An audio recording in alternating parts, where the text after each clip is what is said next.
Hello and welcome to everybody here for our Security Ledger and Invincea Hangout, CISO Hangout, and we're here today speaking with Jonathan Trull, who is the CISO of Qualys, and until recently, CISO, Chief Information Security Officer for the state of Colorado. We're also joined by Anup Ghosh, who is the CEO of Invincea. And we're going to be talking about the job of a CISO, a Chief Information Security Officer. There was an article recently in the New York Times that really said, CISO might be the toughest job in information technology, one of the toughest jobs in corporate America these days.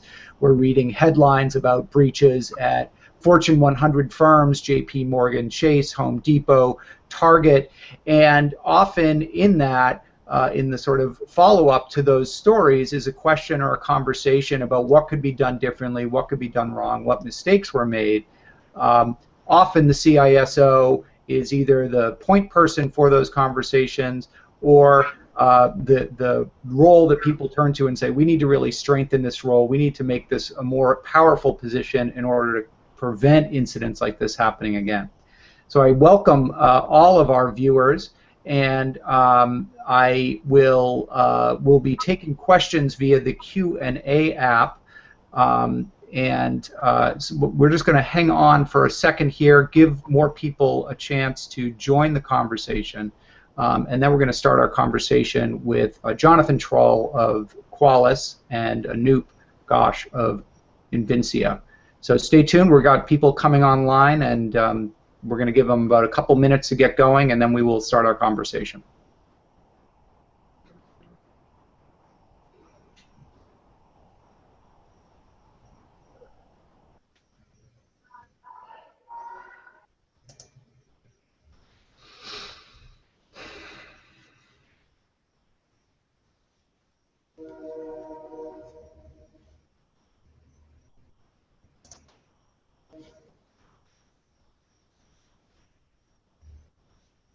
And if you're joining just now, we're going to be getting going with our CISO Hangout with Jonathan Trull of Qualys in a couple seconds.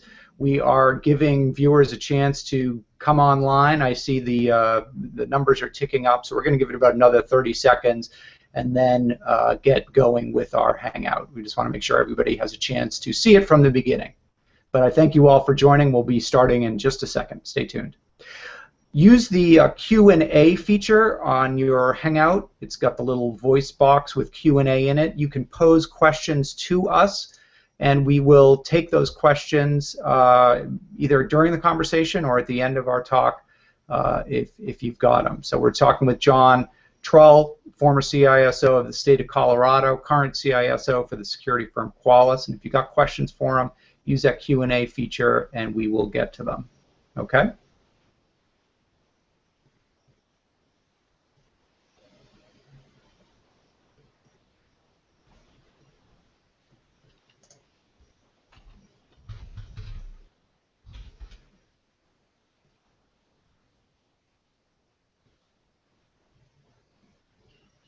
Okay. So let's get going. As I said at the start of our call, CISOs are in the news a lot this day. Nicole Perlroth at the New York Times had a story a couple weeks ago that talked about CISO being the toughest job in corporate America. I kind of put a blog post out and said, is CISO the toughest job in IT?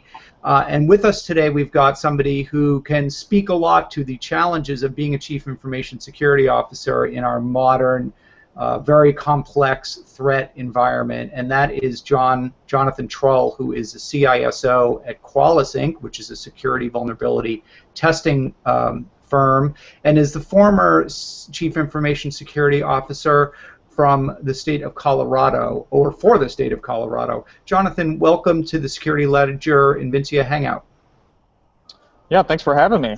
I'm excited to talk today and share hopefully some of my experience from long nights and long weekends, and why I believe the job of CISO is both very difficult but at the same time extremely rewarding and challenging. So happy to be here and happy to be here with Anup and to share some of the things I've learned over the past decade trying to do this job well.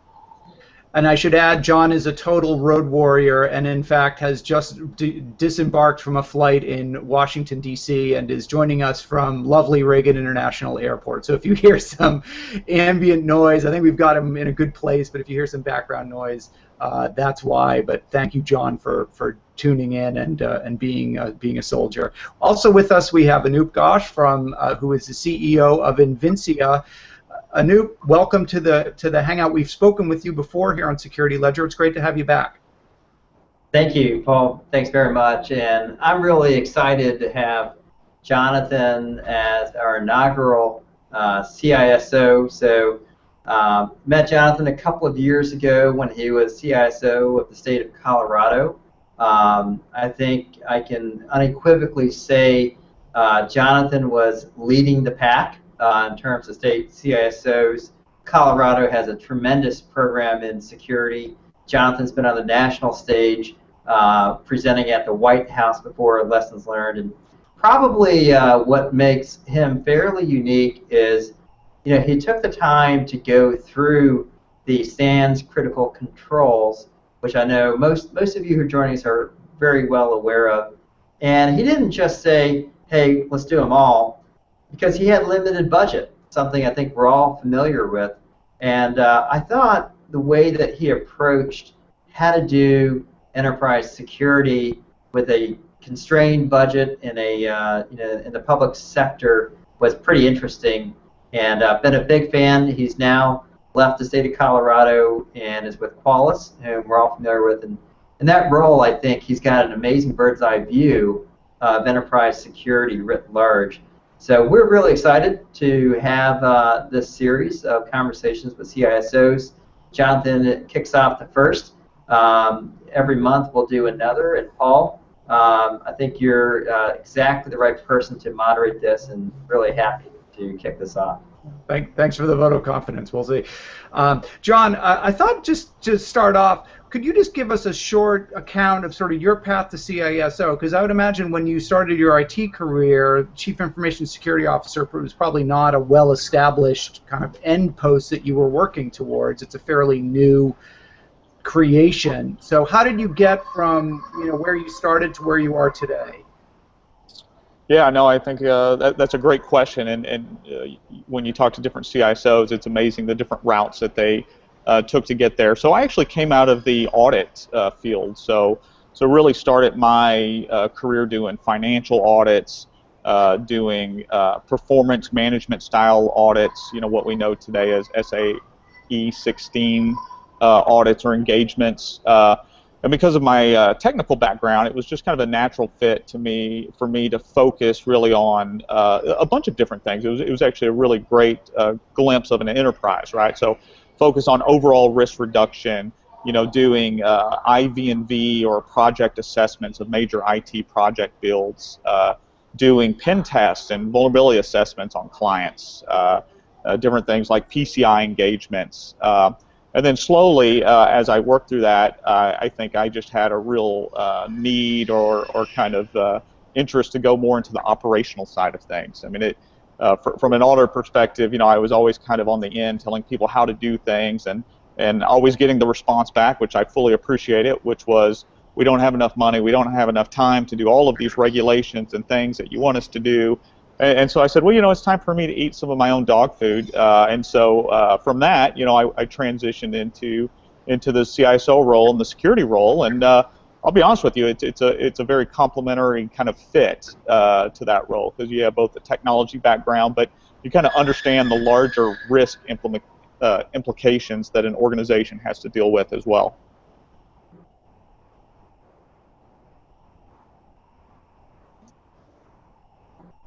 To that point, you mentioned the challenge of budget constraints. It's one that comes up quite a bit in conversations with CISOs. I know recently there was a survey out from Deloitte and Touche saying that 75% of CISOs felt like they lacked sufficient funding, and they actually listed that as their top barrier. Talk a little bit, when we read a statistic like that, what do they lack, what do CISOs lack funding for? And these were, I should say, these were state CISOs, so these were people who had the job that you used to have at State of Colorado. What are some of the budget constraints there? Yeah, I mean, I can tell you, and it's the number that I gave out when I started the role. I had an operational budget of $6,000 to secure.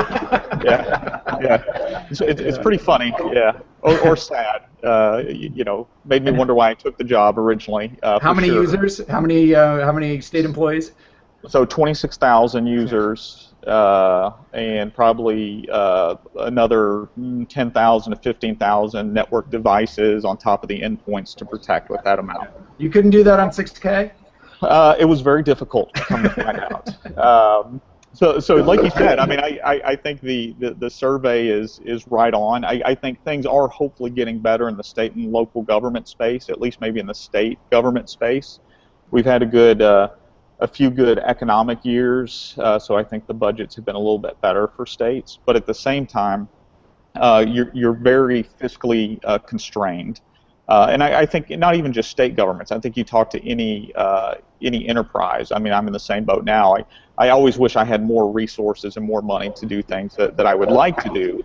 And I think one of the keys, and I mean, we can talk about this more later, but you know, the key is you don't control the budget, and you have to be very good at articulating the need for a budget.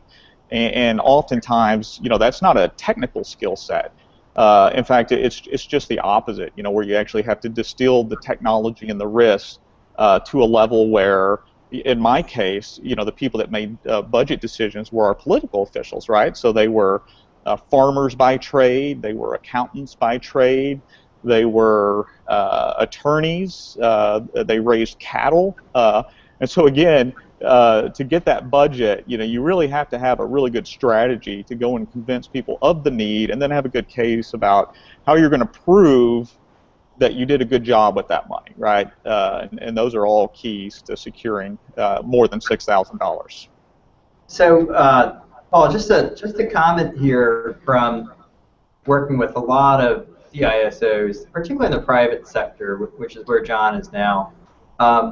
It's universal, right? Everyone always runs into a limited budget. Now, granted, $6,000, right, is a bit on the extreme side, but here's what at least I see in market is everyone's always got a constrained budget. They never have enough money to do everything they want to do. Although we now know JP Morgan Chase has a $250 million budget, so you'd think they could do some things. But more than money, believe it or not, what at least I've run into, and John, you can share your opinion as well, is they're largely people constrained. Now I know people cost money, but it's not so much that, boy, if I just had more money, I could do more. You literally don't have the people you need to not only run a security program, but also to figure out what the right security strategy is and how to evaluate the right tools to implement that strategy, while at the same time responding to fires that crop up every day. So I actually see, while budget is always a constraint, it's people and time that tends to be the long pole in the tent in CISO shops. Jonathan, I'm curious as to your opinion. Yeah, I mean, that's a very correct point. So I've come up with these, what I call axioms of cybersecurity. And one of those, for the longest time, I said you'll never have enough time to do what you need to do. And honestly, I've changed that more to more of a physics or mathematics, saying it's really more about energy. How much energy do you have? And there are many things that are pulling on the energy of you and your team. And a lot of times, as a CISO, you're enabling the business. I mean, you've got training requirements, you've got other responsibilities and duties outside of security, you and your team, and all of those are detracting the energy that you have to apply to the task at hand. So I would completely agree with you. I mean, I think it's a resource issue. I tend to say it's an energy time issue, it's both enough people to do the job and sufficiently trained and qualified people. I mean, I think probably most CISOs will tell you we're all fighting for the same group of really good people, and there's just not enough of them, from what I can tell. Okay, so first of all, let me break in and remind our audience, because we got a whole bunch of people on the line.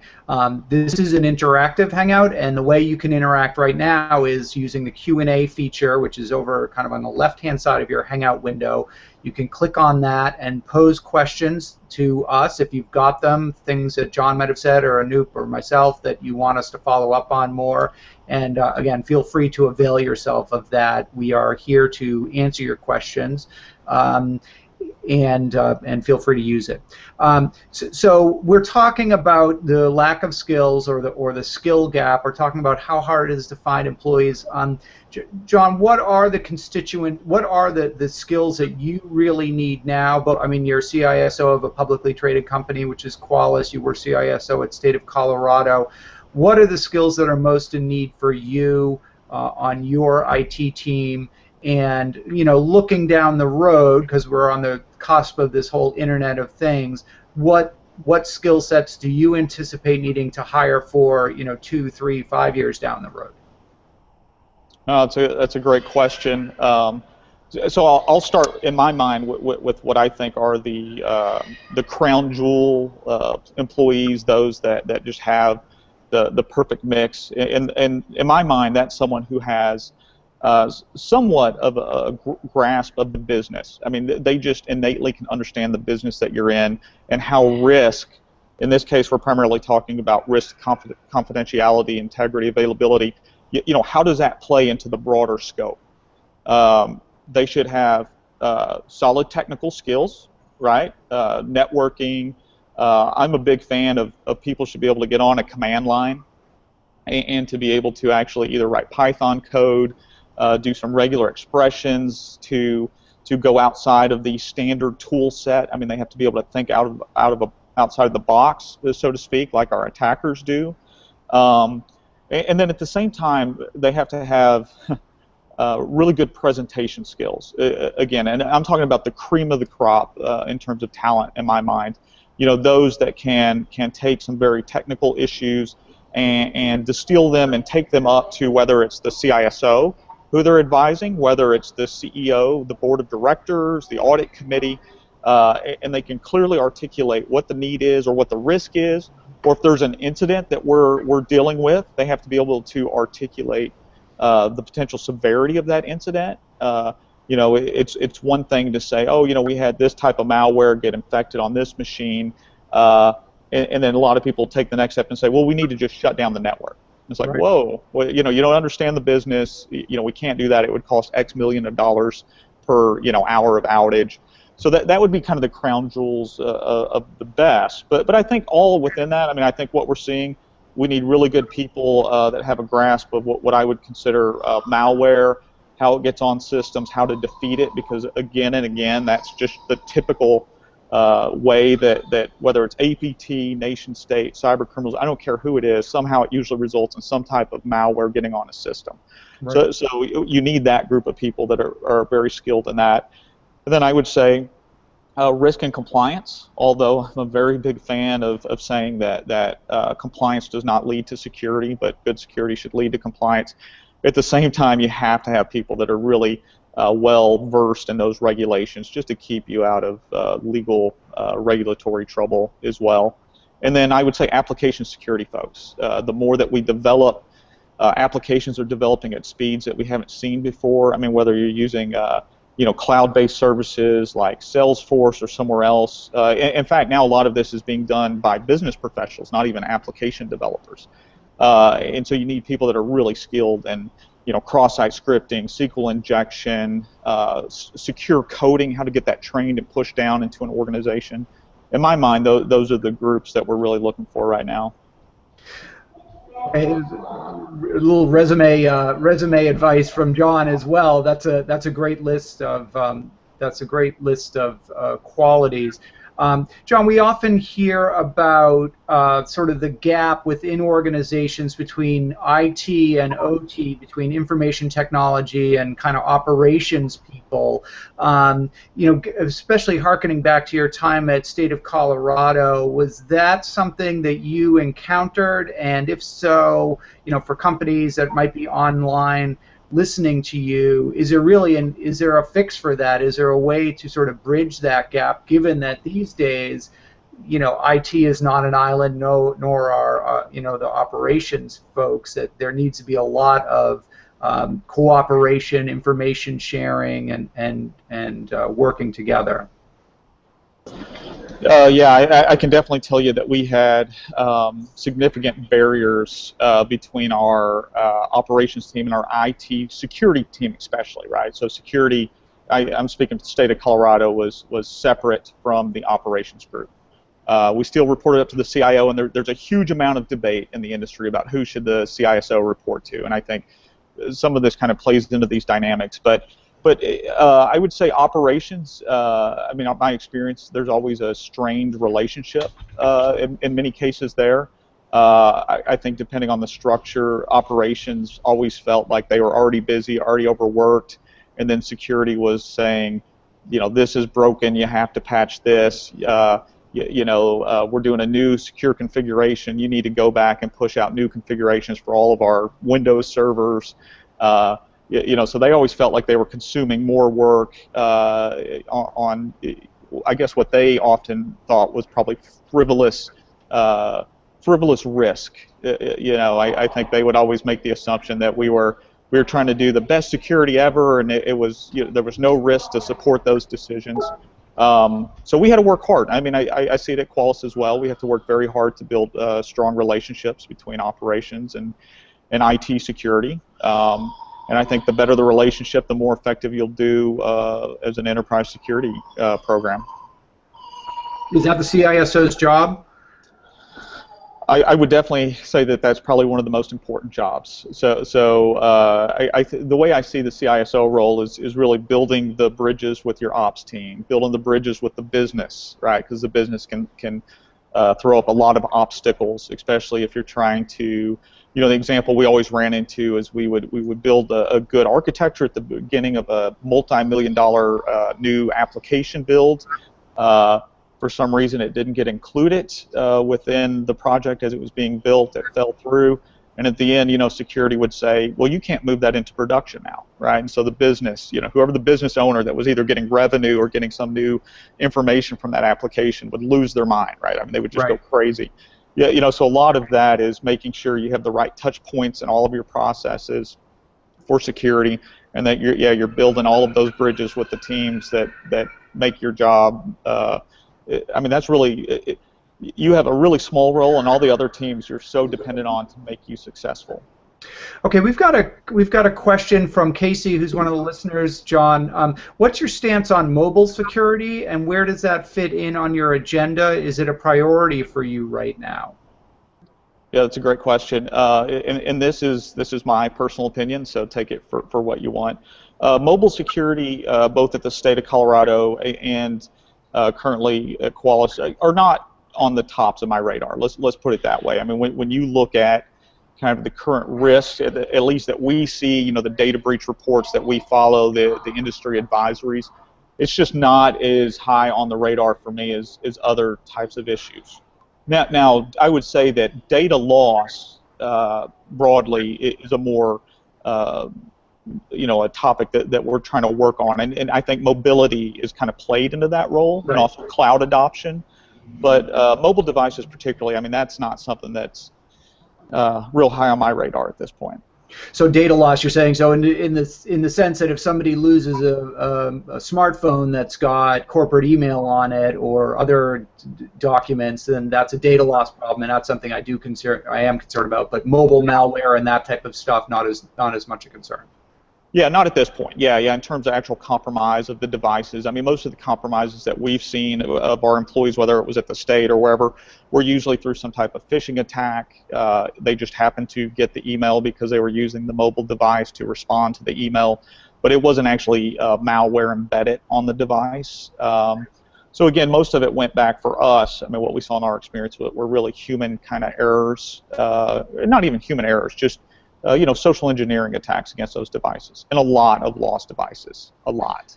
John, you've talked a lot about the opportunities and advantages for doing security automation, taking tasks and activities that might be time-consuming and resource-intensive on the security side, and realizing savings, and also maybe getting a better, better protection, better coverage through, automated tools that do a lot of this for you. Could you talk about some of the initiatives that you've undertaken both at Colorado and at Qualys on that front? Yeah, absolutely. So yeah, I'm a huge fan of automation, and I think it goes back to what Anup said and kind of what we talked about, where if your largest constraints are really around energy or staffing or time, one of the solutions is I would say to automate as much of what you can. And so we went about kind of revamping a lot of our processes, and I'm thinking of just our incident response. And I won't mention specific vendors, but we integrated tools such that we could go from a potential compromise of a desktop to pulling an image of that machine, or in case where we used in Colorado Invincea, where it did the forensics for you, and it would push that immediately to our SOC staff. I hate to admit it, but before that, it was really about hopefully finding the machine somewhere, trying to get an IT help desk person or someone that's on site, because we were spread out geographically, to go retrieve the machine. And then by the time we brought it back and examined it, it could be days, and trying to get the person a replacement machine in between that was also. So that was just one example of where we were, automating our processes and workflows. Same thing with vulnerability management, compliance auditing. Again, instead of going in and manually doing scans and manually doing audits, our goal was to automate that process and to put it on a scheduled basis and continuous at this point. Our networks allow us, due to the bandwidth they could support, to do continuous auditing, continuous configuration reviews, continuous vulnerability assessment. So all of that stuff, automate everything that we potentially could automate. And I would say at that point, I saw our security staff at a certain point becoming almost the consumers. Almost the consumers of data and decision makers of data, which for some of our security team was very difficult. They were used to being the hands on the keyboard and standing up servers and maintaining servers and ensuring the SQL database that supports that security server is and they really like to do that. And not that that's not valuable, but when we're so constrained, I really wanted my staff trying to either bring things into better defensive posture or to ferret out these really advanced attacks and to stop them. Right. Anup, what are you seeing? Because as John mentioned, your product ends up being a kind of key part of some of these automated, advanced threat detection programs. What are you seeing, just looking across the Invincea customer base, to the about how customers are using automation, kind of getting away from this, needing a human to be sitting there and looking at the alerts scroll by to be able to figure out what's going on? Yeah, and I think a theme that's emerging from this conversation is we're energy constrained. I love that measure versus people and time. We are energy constrained, and of course, the more people you have, the more energy you have as well. And so I think what's happened, if you look at the industry, is we've got a limited number of people. We all know that, and even of those people, there's a limited varying set of skills that can be applied to a particular security problem, whether it's malware forensics, incident response, alert monitoring, as you said. And so what we're seeing now is these constraints on energy are driving the way that security operations are running.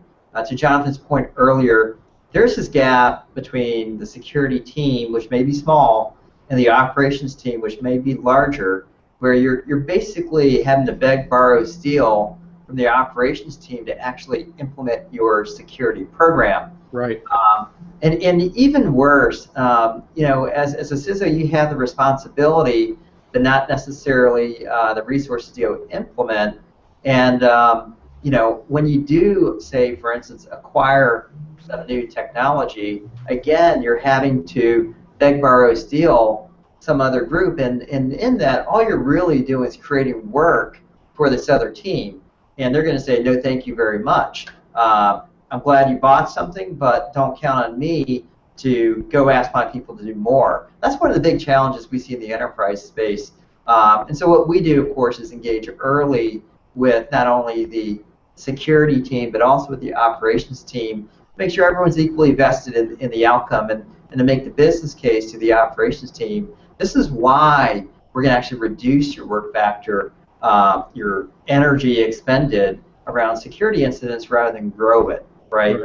Now, carrying that forward in the future, I think what you're going to see are the CISOs that lean forward, and I think we're talking to one here, are going to be looking for security solutions that don't drive a huge energy tail. I was going to say logistical or people tail, but a huge energy consumption around that product.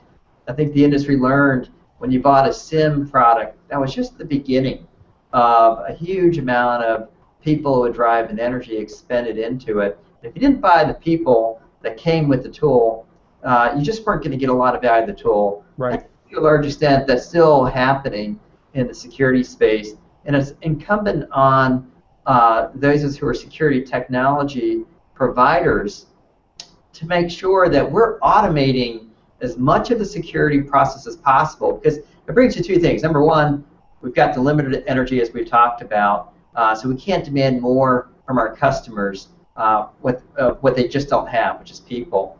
The second is, if I can give John and his teams the right tools to automate security processes, then they don't have to go beg, borrow, and steal from the operations team. So for instance, today with Invincea running on each client, we stopped the compromise in the first place, so John doesn't have to go run out with an IR team and where we're just telling him about a problem that he's got to now go fix. Right? That's important. Right. And where we're going, I think where you're going to see the industry moving is towards automation from prevention, detection, to remediation, all the way out to predictive analytics about what's going on, all driven by dashboard consoles. So you have automation work on your behalf. The incidents, you can paint them, you can go clean them up, and you can go learn from those and adjust your security staff accordingly. That becomes a virtuous circle of automation. That's where I think the industry is moving. Obviously, we like to think we're out in front of it, but I think anytime you start evaluating technologies, and John, I'm sure you can back me up on this, it's not just the cost of the solution, it's the value it brings to the table, and equally importantly, what sort of energy burden will it put on your team? What sort of additional cost burden in terms of storage and network will it put on the infrastructure? All of these go into the value proposition of a particular solution. It's kind of like the cost to own, right? I mean, you have this sort of, you know what it costs to acquire, but what is the cost to own? And it's almost like a metric that isn't very well defined in the security space. So we have a question from Jonathan, who's one of our viewers, that I think is pretty germane to the conversation we're having right now. And it's kind of an in-the-weeds question. But John, what do you think about a network operations team taking on security monitoring? Are they capable? And that's a question from Paul Davis, who's one of our viewers. So I will say that it's possible. It's possible. So I would say in Colorado, our network team actually had embedded within it our network security group from an operational standpoint. Now, IT, in our case, still maintained oversight in many cases. For example, we were in the change control process. So before firewall changes, before new devices were added to the network, our security architecture team had to review it, make sure it was appropriate, make sure it didn't add risk to our environment that we weren't expecting.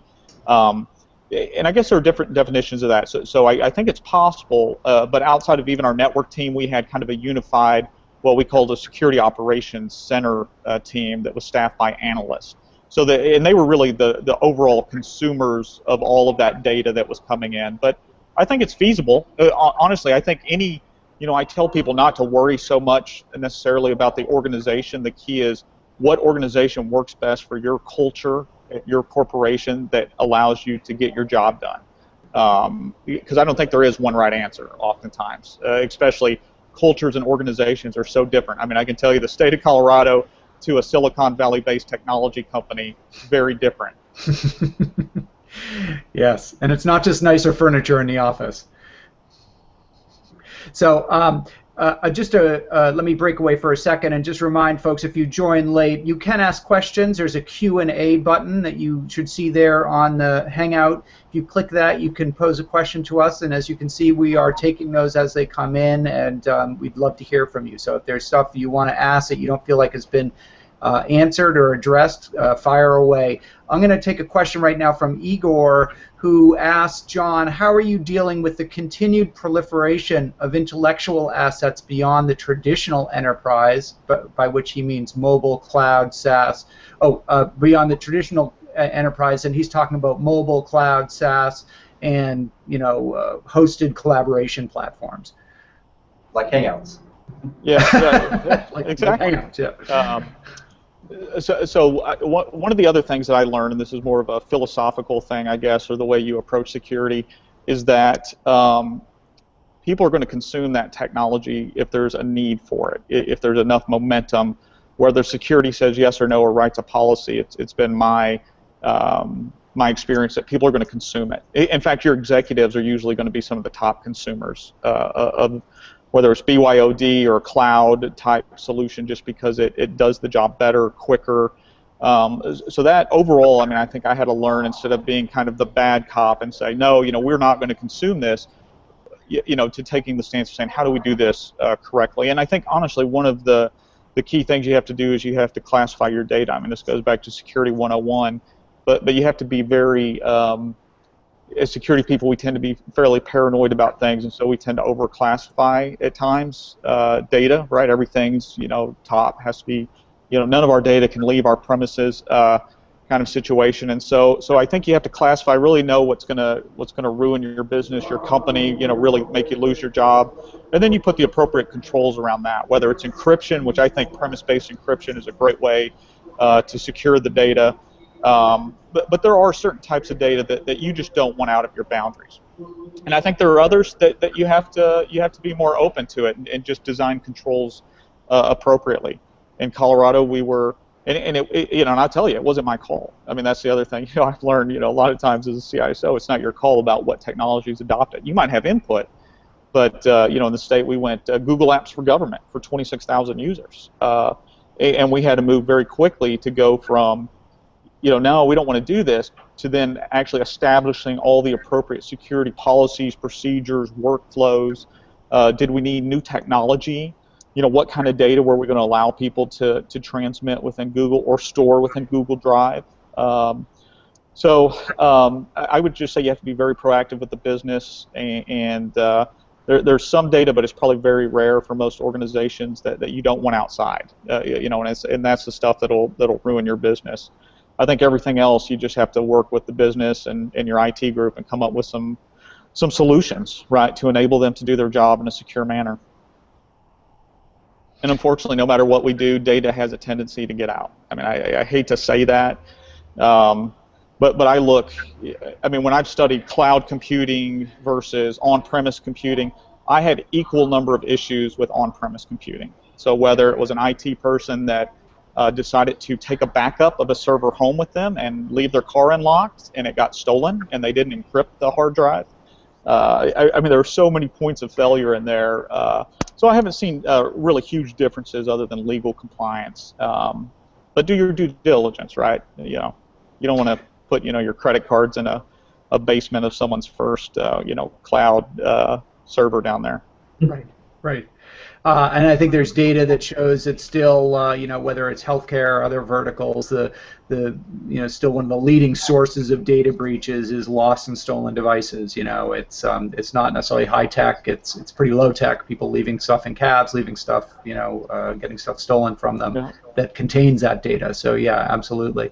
A question from Joel. At a high level, Joel wants to know, how do you go about building and maintaining an accurate risk assessment to support decisions that impact the business, budget, operations, especially with certain gaps in visibility? And those gaps in visibility, as we know, are a big problem. And we can look at the headlines for examples of companies that had critical assets that were obviously not part of their risk profile, risk assessment. Yeah, if anyone can figure that out from a technology perspective, they're going to do well for themselves. Let me put it that way. I mean, one of the things that was always most stressing for me is what I call situational awareness. What was my situational awareness? And I think that really comes from kind of my military background, but it's the same. When you're fighting a large campaign across different countries with hundreds of thousands of people, how do you maintain as I'm not thinking of myself as a commander, but kind of at the top level, how do you maintain situational awareness and make decisions?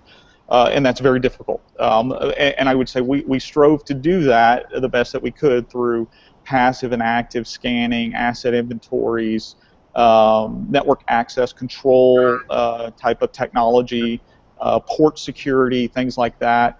All of that, in my mind, always comes back up to some central point. I'm not going to call it a SIM. You can use whatever you want, whether it's a SIM, a GRC, whether it's a Google spreadsheet that has macros built into it. It doesn't really matter. But however you can pull that data and correlate it and understand what's going on, that's key. And actually, one of the metrics that I always use is what are the percentage of all of my systems that I have under security, either visibility or control. And I know a lot of people will say, oh, it should be 100%, and unfortunately that's just not the case, right? I mean, especially as you grow globally, nationally, multinationally, as you acquire corporations, that task becomes very difficult. But that was a metric that I followed weekly, actually, using a bunch of different sources to pull together was, and again, I wanted to get as close to 100% as I could. I mean, that was definitely one of our goals. But we weren't always there. But we did pretty good. But I think that's a key metric that people have to use, because if you only have 60% visibility into your environment, then I would argue that you probably can't ever do a thorough risk assessment. Right. And the larger your enterprise grows, I would say equally so, the more difficult it is to do a very paper-based manual type of risk assessment. I mean, you can support those maybe once per year. If you kind of look at what the federal government's doing, they went from, doing this once a year, once every 3 year, 800-page, huge volume risk assessment with these plans of actions and milestones, right? And number one, the document was outdated the day you finished it. Usually it got put on a shelf and no one used it. So I think they've learned from that, and a lot of us have learned where we're trying to do this more automated, continuous risk assessment. So whether it's, again, what assets are under control, what's their security status, how far off are they from benchmarks in terms of configuration. I mean, those were all things that I consumed weekly, monthly. And then for a large enterprise, like at the state of Colorado, we would have quarterly what we called security operations meetings. And I would provide benchmarks and then the metrics supporting those, and we would bring in, I mean, it would be myself, the CIO, our COO, and then we'd bring each operational unit in, and we'd say, look, within your business group, you're off, you only have 80%, under visibility. What are you going to do about that? Right. But it was a constant struggle. Right.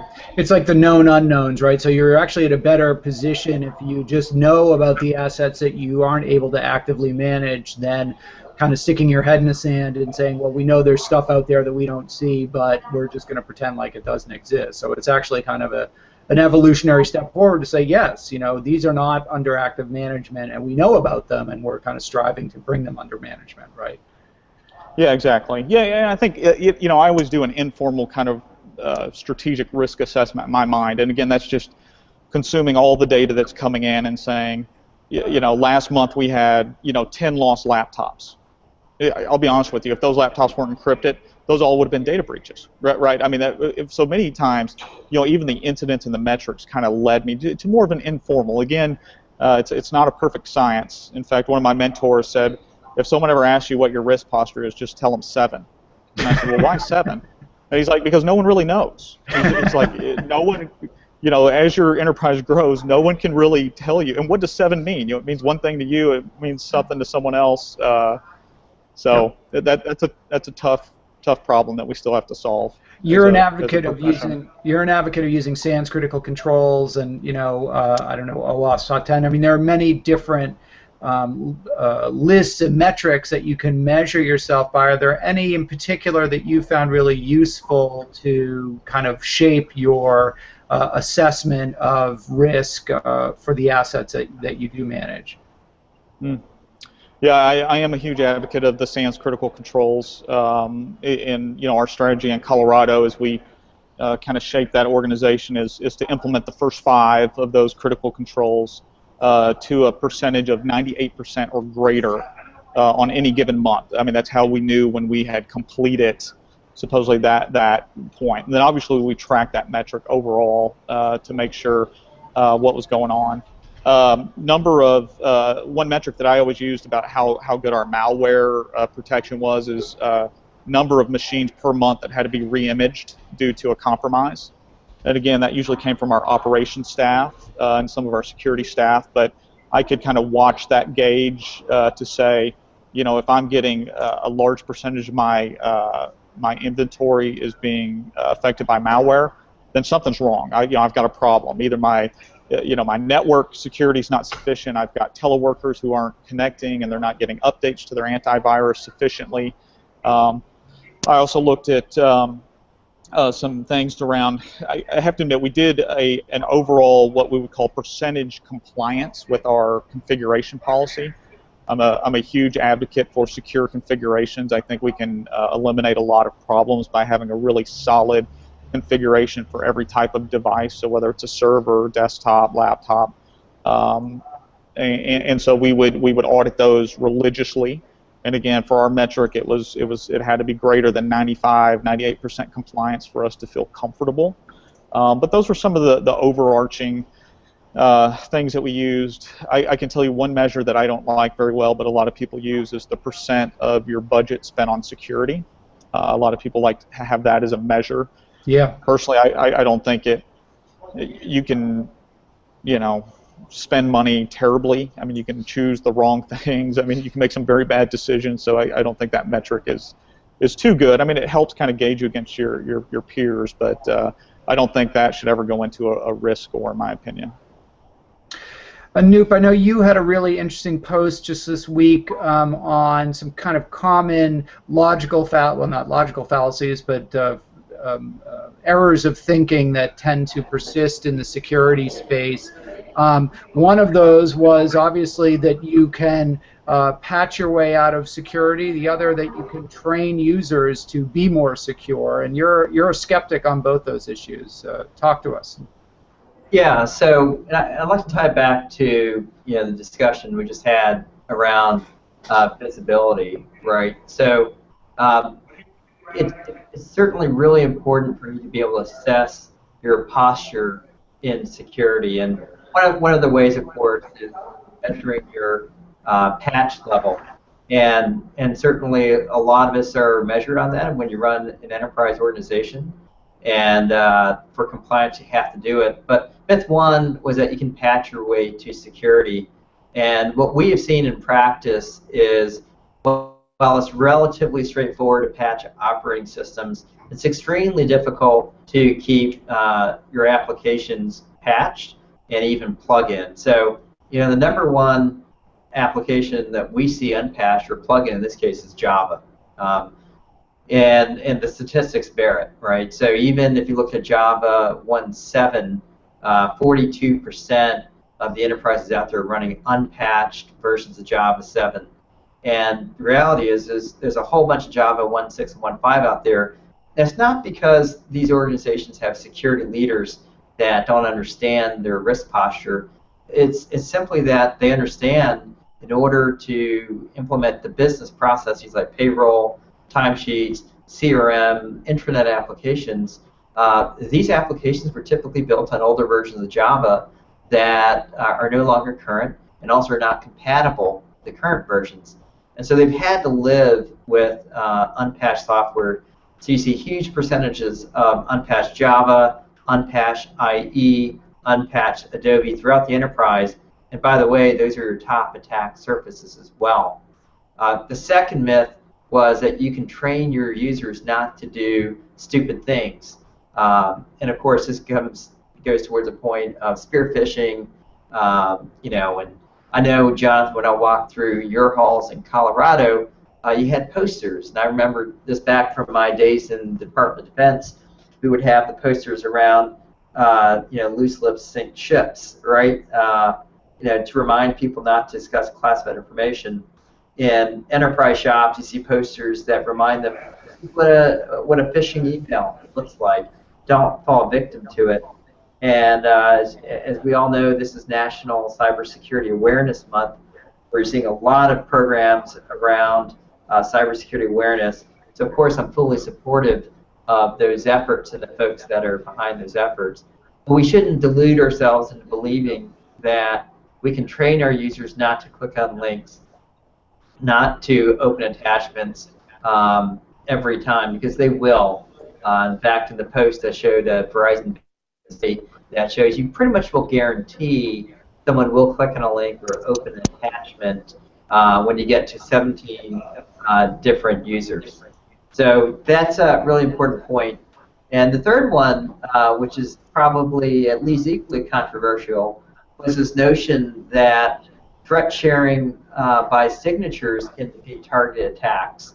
And I won't go into it and read the post, but I wanted to sort of put these on the table for discussion in the post because we sort of hold these as unquestionable truths in security, and in practice, when you look at the ground truth, they don't match up. And we think once we accept you can't patch your way to security, you can't train users to go against their human instincts of trust, greed, fear, desire, and that recognizing that intel sharing is good, sharing signatures isn't going to be that effective when it comes to advanced threats. We'll be able to put in a program that actually accommodates for that.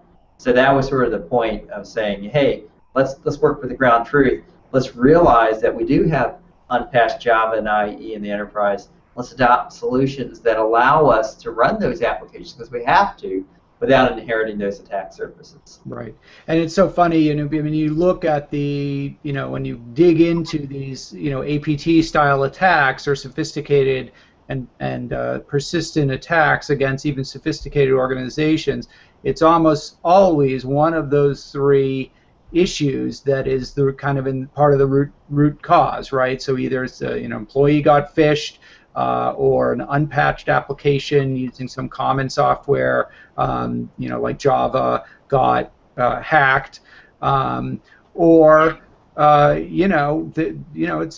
a traditional malware variant that just wasn't able to be detected. Some new variant, but of a known malware family, even for these really sophisticated attacks. So Stuxnet's kind of one example of a bespoke cyber weapon, but that is certainly the exception, not the rule. And to bring back to a comment that John made earlier, it was a good question around, hey, how do we handle SaaS-based threats? Because a lot of the world well, not SaaS-based threats, but SaaS-based enterprises. A lot of the world is moving to cloud, especially the small business side. I think John's answer was, well, we need to figure out how to get our hands around the most valuable data, but on the other hand, we need to be supportive, right? I don't get to make these decisions on what technology rolled out, but I do need to figure out how to secure these. And I think that's the right attitude. In security, all too often, we try to stop users from doing things we think are inherently risky. And at least at Invincea, we've approached this problem, and I know John takes the same approach, which is how do we actually support the IT enterprise within the business, but learn to secure it, right? And so, the approach that we've taken with Java and other unpatched plugins, the approach we've taken with social media, personal email is employees are going to use the internet. They will use these applications, and it is inherently risky, but they're going to do it anyway, and they'll do it from home on a work machine, or they'll do it at work. And what you really need to do is give them the right tools for the job so that you're supporting them in their endeavors. They're using their browser to go to sites that are now compromised or malvertising, or just legitimate sites that have been compromised. But we need to give them the protective layers that can do their job while not compromise the network. So I'd love, as we start talking about National Cybersecurity Awareness Month, that we stop saying no and really start towards a positive messages. Yes, you can, but here's how we're going to do it, right? And we just need more security leaders like John spreading that message that we need to support the needs of the enterprise and IT, but we need to do it in a secure way. And there are ways of securing these things. Right. So we're down to our last 5 minutes. There are a couple of questions. One more question anyway. John, one of our viewers, had a couple great, somewhat related questions, and I'd like to get those in, and then maybe John Trull give you an opportunity to have some closing comments. His question is: do you believe there's greater risk from an insider risk with privileged account administrators working remotely from the office? In other words, work from home. And his related question was to share your thoughts on mobility in general, specifically remote access points for traveling and work at home, employees, soft certificate authentication, and so on. So 2 questions kind of related around the same issue, which is, you have a more remote, more mobile workforce. They're connecting into your office from various locations, and how do you manage the risk associated with that? Yeah, and those are great questions. In fact, I mean, that is one of the largest threats out there, I believe. In fact, U.S. CERT just put out a whole advisory on, I don't want to say the dangers of remote administration, but just the threat from people actually, the bad guys know this stuff as well as we do. In fact, they probably know it better, because they're not constrained by corporate policy and ethics. They can kind of go out and attack how they want, but, they're frequently going after these remote administration types of services. I can tell you, for me, I think for the most part, we try to use technology to reduce the risk where we can. For any remote type of access, we require 2 forms of authentication.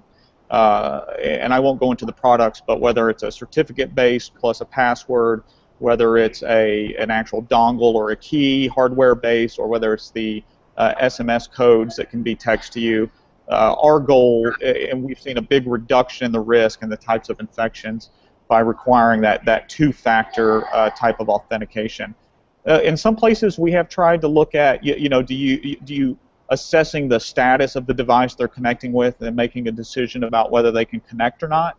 I would say that one has proved trickier at times, because then you actually have to have a very good set of policies about what's allowed, what's not, and does that you get into HR issues, legal issues, policy and procedure kind of stuff. So those are the huge technology kind of pieces that we've tried to use to control the issue.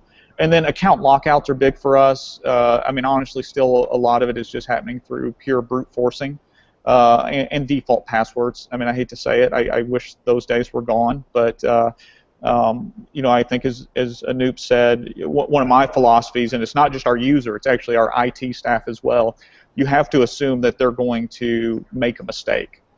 I mean, part of designing a security program is I assume someone's going to put a server that they did not harden with the default password on the perimeter. My goal is to find it, identify it, and get it off or fixed before the bad guys do. But those are a few of the philosophies. Now, just to add on very quickly to the question, address another part of the question is, this is a really big issue in mobile workforce. So much of today's professional workforce, like John's in an airport right now, is mobile. They're either working from home in a remote office or on the road. And oftentimes that endpoint presents a unique vulnerability in that case if they're not protected by the corporate security for instance, on a VPN, which is the remote access portion. We really see going forward in the future, the perimeter model of enterprise security will implode. At the end of the day, the security on the endpoint will largely dictate how well you protect your enterprise. So for us at Invincea, we find a huge business driver besides the Java, unplugged Java issue and spear phishing issue is the mobile workforce. Getting protection around the laptops in your enterprise so that when they leave the enterprise and they're not connected to the corporate network without the firewall and other protection in the SOC, you're still protected on the endpoint. Great. Well, listen. No, that's a great point. Go ahead. Well, I was just saying that's a great point. I mean, at Qualys, one of the things that we say is the human is the new endpoint or the new perimeter. I mean, wherever they go and whatever devices they're consuming, which are usually more than one, and again, it's usually consuming your corporate resources, or they're moving corporate resources into their own personal cloud resources. But I agree, the idea of the old school perimeter is going to go away, and it's going to get here quicker than we would probably like or are prepared to handle. Thank you so much. Hey guys, we're done with our hour. It's different time depending on where you are in the world. But I wanted to take a second and thank John Trull from Qualys, the CISO of Qualys, and Anup from Invincea for an amazing hangout, great conversation. I also want to thank all of our viewers. We had a lot of them. We had amazing questions. I didn't get to answer quite all of them, but I thank you all for asking them, and we will make sure that we answer them offline. Also be aware that this is being recorded and that there will be a video version of it, a recorded version of it that you can share and watch offline when we're done. So we're gonna that'll be up within the next day or so, and you can share it and rewatch it if you want. We'll have another CISO Hangout coming up in a month in November. This is part of a series that Security Ledger is doing with Invincea, and we're going to bring top CISOs like John onto Google. We're going to hang out. We're going to take your questions. We're going to pick their brain for every morsel of information they have to share. And John Trull, thank you so much for taking the time to speak with us today. It was such a thrill having you. Yeah, thanks for having me. Great. And Anup, thank you for joining us once again. Great thoughts, great input. My pleasure. Thank you, Paul, for hosting, John for joining us, and for everyone that joined, thank you very much. Look forward to seeing you again on the Hangout next month with our next CISO speaker. Great. Thanks, everybody, and stay tuned. We'll see you next month. Okay. Bye-bye. Thank you. Take care. Bye.